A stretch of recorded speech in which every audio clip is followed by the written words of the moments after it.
আসসালামু আলাইকুম। ইরানের যে তিনটি আহ, পারমাণবিক স্থাপনায় যুক্তরাষ্ট্র হামলা চালিয়েছিল সেটি যে আসলে ব্যর্থ হয়েছে এবং এটি ধ্বংস করতে পারেনি এই সংক্রান্ত গোপন রিপোর্ট আহ, প্রকাশ পেয়েছে। প্রকাশ পাওয়ার পর এখন আমেরিকার শাসকদের ঘুম হারাম হয়ে গেছে যে কোন ব্যক্তি এই গোয়েন্দা তথ্য ফাঁস করলো, এবং এই গোয়েন্দা তথ্যের উপর ভিত্তি করে মার্কিন গণমাধ্যমগুলো সেগুলি তারা প্রকাশ করেছে যে আহ, মার্কিন হামলায় ইরানের পারমাণবিক স্থাপনার ক্ষতি হয়েছে কিন্তু ধ্বংস হয়নি। এই রিপোর্ট পাওয়ার পরেই ডোনাল্ড ট্রাম্পের রীতিমতো মাথা খারাপ হয়ে গেছে এবং সে বলছে যে গোয়েন্দা রিপোর্ট মিথ্যা, গণমাধ্যমের রিপোর্ট মিথ্যা, এবং শীর্ষস্থানীয় যত গণমাধ্যম আছে আমেরিকার তাদেরকে দোষারোপ করেছেন ডোনাল্ড ট্রাম্প এবং মহাবিরক্ত। পাশাপাশি এখন প্রশ্ন উঠছে যে পেন্টাগনের এই রিপোর্ট, গোপন রিপোর্ট কিভাবে প্রকাশ পেল এবং কে প্রকাশ করল, যিনি প্রকাশ করেছেন বা কিভাবে প্রকাশ হলো সেটা এখন তারা মরিয়া হয়ে খুঁজছে। এই রিপোর্ট ফাঁস হওয়ার সঙ্গে জড়িত ব্যক্তিকে মরিয়া হয়ে খুঁজছে হোয়াইট হাউস। দর্শক বুঝতে পারছেন যে কি পরিমাণ বেকায়দায় পড়ছে। কোটি কোটি ডলার ব্যয়ে যেভাবে 125টার উপরে বিমান বহর যে হামলা করেছে তার মধ্যে 6টা ছিল মূল অপারেশনে, যেখানে 30,000 পাউন্ড ওজনের তাদের বোমা ছিল, সেগুলো নিক্ষেপ করেছে। তারপরেও বলা হচ্ছে যে এগুলি ধ্বংস করা যায়নি।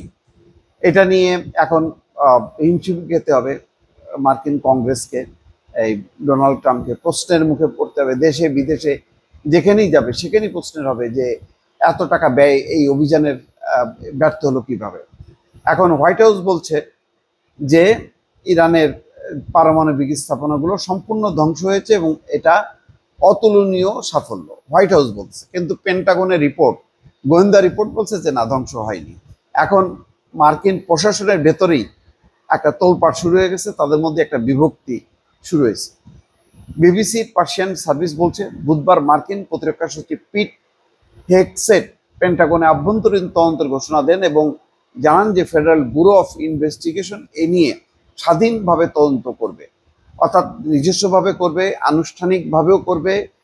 এফবিআই তদন্ত করবে যে কিভাবে এটা ফাঁস হলো। একই সময় অত্যন্ত গোপন তথ্যের উপর কংগ্রেস সদস্যদের প্রবেশাধিকার সীমিত করতে হোয়াইট হাউস আইনি পদক্ষেপ নেওয়ারও প্রস্তুতি নিচ্ছে, অর্থাৎ যাতে কংগ্রেসের যেই যারা মানে সদস্য এমপি যারা, তারা যাতে ওই গোপন তথ্যের জানতে না পারে তার পদক্ষেপ নেওয়া হচ্ছে। এই খবর প্রকাশের পরপরই কংগ্রেসের ডেমোক্রেট সদস্যরা কড়া প্রতিক্রিয়া জানিয়েছেন।